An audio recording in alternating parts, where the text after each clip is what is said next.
All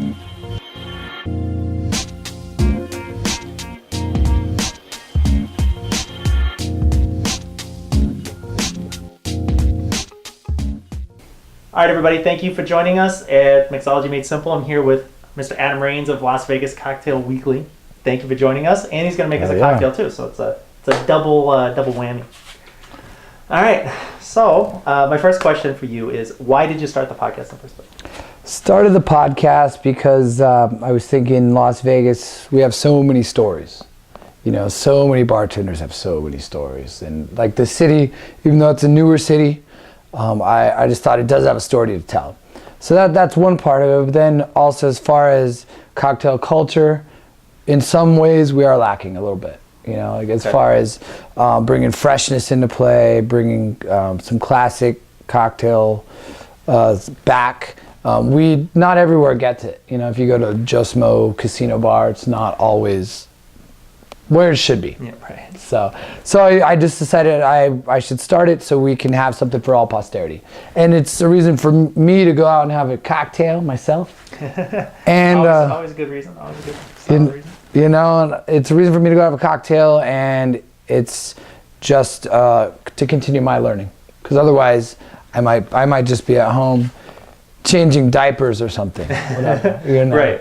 Yeah. So you basically wanted to take us on to tell Las Vegas' story and to bring the cocktail culture out from the shadows a little bit. That you feel. Is that an appropriate way of definitely encapsulating? Okay. Definitely. To help promote learning. You know, it's like a learning tool for everyone. Because I enjoy podcasts because it's kind of like that passive learning. Like while you're working out or cleaning your house or whatever, it's something you can be listening to something and getting some knowledge from it. So. And that's exactly what I do when I'm writing the articles from Mixology Made Simple. I always run this podcast through, and that's kind of my background music, so to speak. So getting back to the reason why you did it, you had mentioned that there are parts lacking here in Las Vegas in terms of cocktail culture. How could you elaborate on that a little bit? Like, what do you think is where is it lacking the most? So I'd say it's lacking as in freshness at every bar. I mean, like most bars, I'd say majority of bars still have sweet and sour in a bottle, which sweet and sour in a bottle is supposed to replicate what? This, maybe lime and sugar. Like, why not use this lime and maybe some sugar? In the restaurant, why not use it? Right, right. Like, and it's sort of been a crutch. It's just something fast. No one has to use the labor to squeeze it out. But it's an unnatural product. It's like green dye 33. It's whatever's in it. It's corn syrup. It's not a real product, and it just ruins cocktails. So for you, the cocktail culture problem here starts with the ingredients. I think so. You know, and I learned that from one of the chefs I work for, Mario Batali. He is, you know, near obsessive about ingredients, and like all of his food, a lot of it is very simple, but it's just executed wonderfully, and he just gets the best ingredients possible. Like my friend Zach Allen, he was the head chef over all 3 restaurants. His motto is just get the best ingredients and don't F it up, essentially. So that's kind of one of his mantras, and that's kind of what I've learned. Okay, that kind of brings me up to a follow-up question. Why, you know, I know you're very heavily involved in the farmers market scene here. You know, you definitely, you know, as you stated before, you know, one of the major problems here in Las Vegas is the kind of quick money. You know, they're grabbing the fake sour mix and the preloaded crap full of sugar and high fructose corn syrup, where natural stuff is so much easier to get. It's right in the kitchen, and you can make it, and you make such wonderful things. So how does the farmers market play? How would the home bartender, the professional bartender, how would they utilize their local farmers market in creating cocktails, maybe at their house, or even bringing it to the bar? How would they do it? So there's loads. I mean, now there's quite a few farmers markets. I think there's like 4 or 5 around the valley. The ones I go to, actually, Mario helped start. It's on Thursday and Friday, and Mario and this lady named Carrie Clasby, who's the intuitive forager. Yes. She's an amazing lady, but it's her job to go to all the farmers markets in Southern California, Arizona, Nevada, and go to these small farms, and she just finds the best produce. And so some cases, like for Mario's restaurants, she'll even facilitate with the small farms to grow certain produce that just for those restaurants. Wow.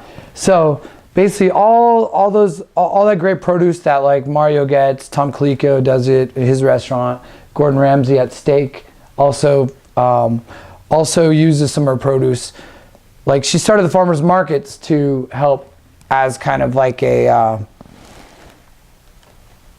to facilitate that, to have it there, so like all the leftovers essentially. Yeah. So like, I'm gonna do this. Why don't you guys try to have a sustainable market as well too? Right. I need you, and you need to make money. So how about this? I'm gonna set this up for you, so I can get my special stuff for my special guys.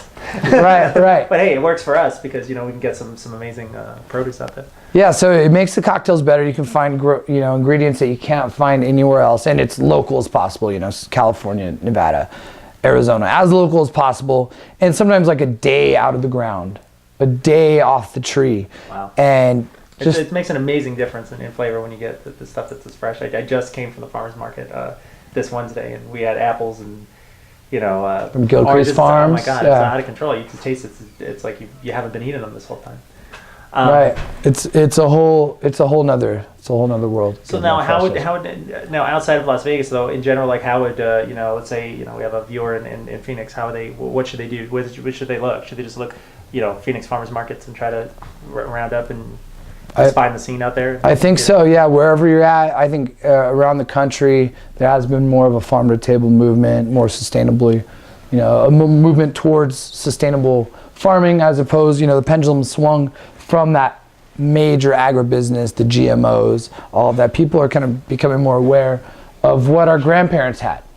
Our grandparents had just fresh stuff, just stuff in season, and it tastes amazing. It comes through in the cocktails, and like I was talking about, having different ingredients, all those heirloom varietals, like Seville sour oranges versus a navel. A navel orange is a great orange. Like for the zest, it's great. Even Valencia is better for the juice, and then like blood oranges, beautifully red. They're tangy, they're tart, tangy tart. I love them. Cara oranges, and I'm just talking about oranges, for example, because we're in citrus season right now. But you can use all these things to infuse different liquors as well. So infuse vodka, you can make gin. any kind of syrup you want out of this, and throw that with some soda water and vodka. Very simple. Boom, boom, boom. There you go. But it's that much better than what you're gonna find in a supermarket or coming out of a Mrs. T's bottle. No offense, don't sue me. So then, with that, my kind of final question before I let him. He's gonna make us an amazing cocktail too, utilizing fresh stuff. Like literally, he grew this in his bag. Who in our, it doesn't have to be Las Vegas, can be nationally on a national level. Who do you look up to in our cocktail scene? Who makes you want to be better? Who do you think is, man, this guy's doing it right? So I think we should always look up to the pioneers. I mean, he's still really involved in our scene, but Tony Aboganim, he is. I love what he's done and what he was able to do for Las Vegas. Not just creating amazing cocktails like Cable Car. Everyone loves that cocktail. Everyone knows that cocktail. And what he had to do is, he had to find all these artisanal products, like find ways to get them when we have so many more options than he did. Yeah, back in that day. Back in those dark days of just sweet, fruity cocktails. So the era of the TV dinner and everything's in a bottle for you. Right, the exodus from flavor, as Dale DeGroff says. But Yes. And I love his humility as well. He has, he'll tell you himself, he just like, I'm striving to make the next Negroni, which, one of his favorite cocktails. And I think he does it right. Dale DeGroff, of course, is the cocktail king, of course. David Wunrich, his writing is great. His research, just to have that mind you know, the Bar doctor. Smarts crew for sure. All those guys, yeah. Any home bartender out there, professional bartenders watching us and interested, go to barsmarts.com, sign up for the class. Sometimes it's free, sometimes it's $40. It's $40 well spent. Do it. They send you invites to seminars and to classes. You can go and take the advanced class, Bar 5. You can go as deep as you want. You're always going to come out better. It's a great course. And all the guys that he mentioned are pretty much involved in that program, outside of Mr. Aboganum, who's here in Las Vegas. But all right, so what cocktail are you going to make for us? So I'm going to make essentially a play off of the old fashioned. Nice. What inspired me to make this was actually one of my favorite sommeliers in town, Pascal Belduc.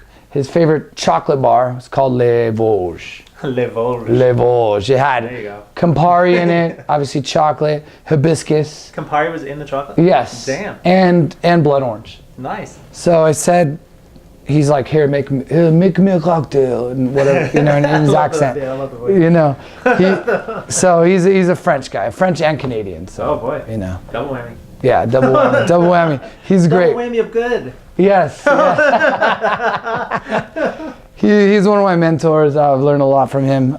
Great palate. But anyway, so I will take some blood oranges. These particular ones were grown in Southern California. They're not completely local, but they are part of the region, and they're as local as we can get. So I'll have a blood orange, and I'm gonna muddle it a bit.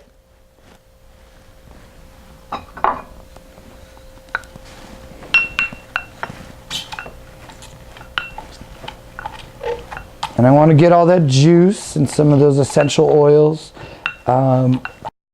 Sometimes caution to muddle oranges too hard because that oil can bring out some bitterness. But in this drink, the bitterness is a good thing because there's a little bit of, it's meant to have a little bit of bitterness from the Campari.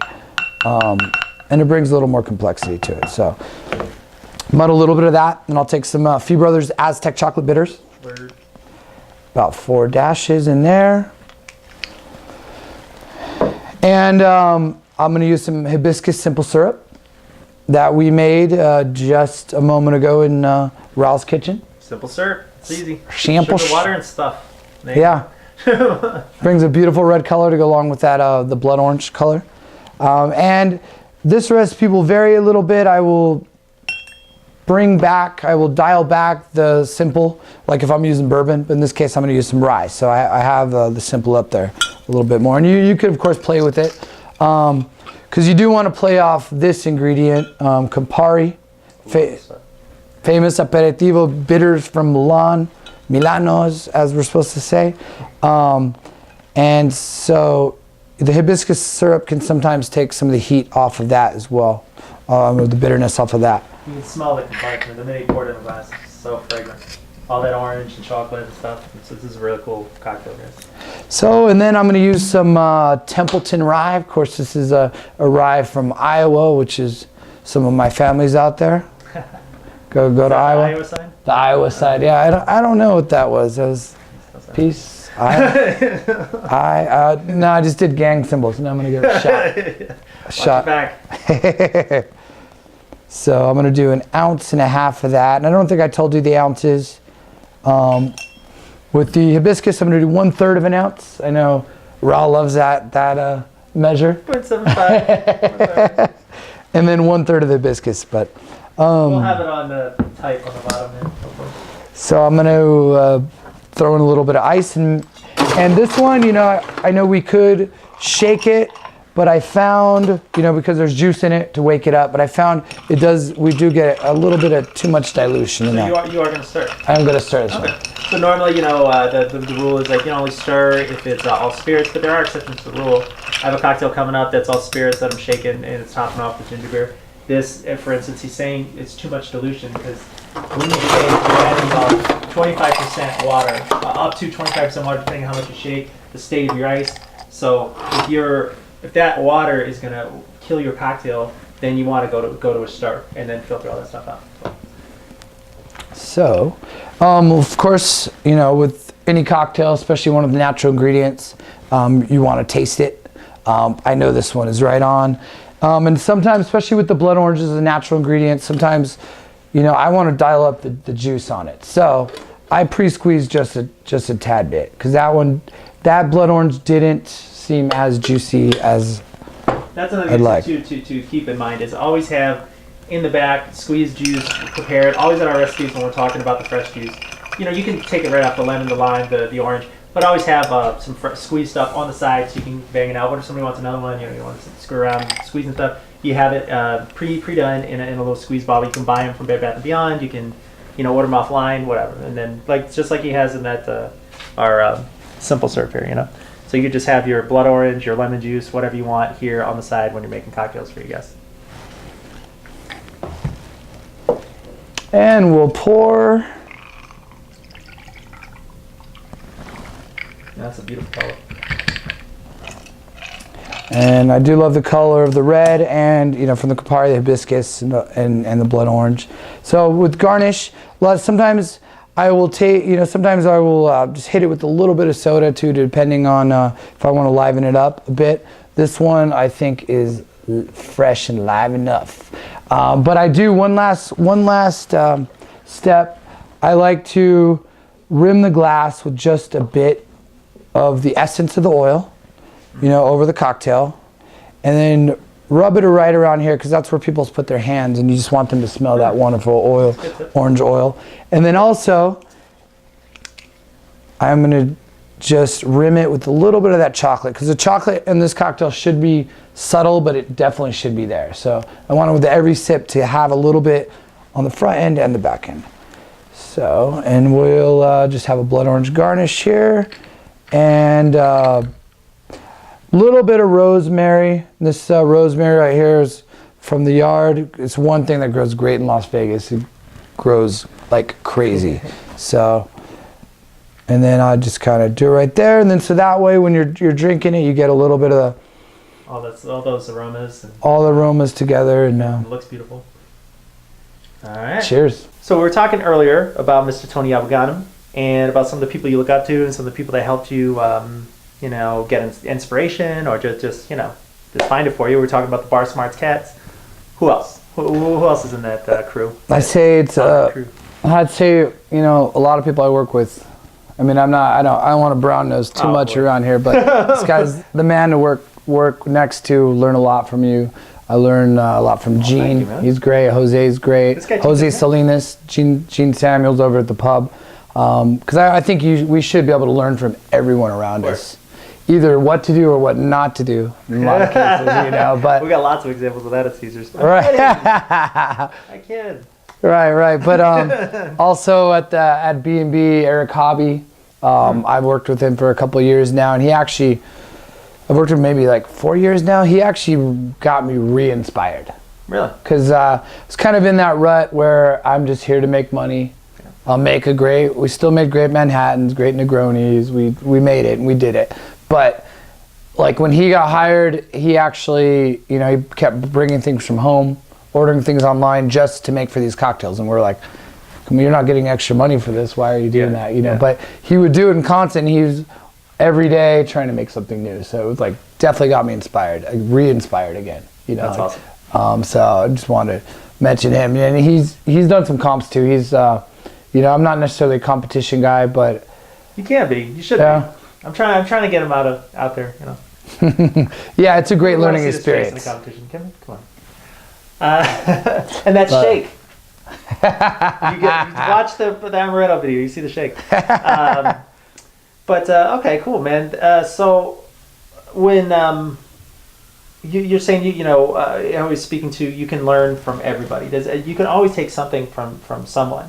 You know, I'm trying to share with you what I know. Do I know everything? No, nobody knows everything. Nobody knows everything. Even the masters don't know everything. And that's what's wonderful and great and fun about what we do, is there's so much to find out and explore and get to.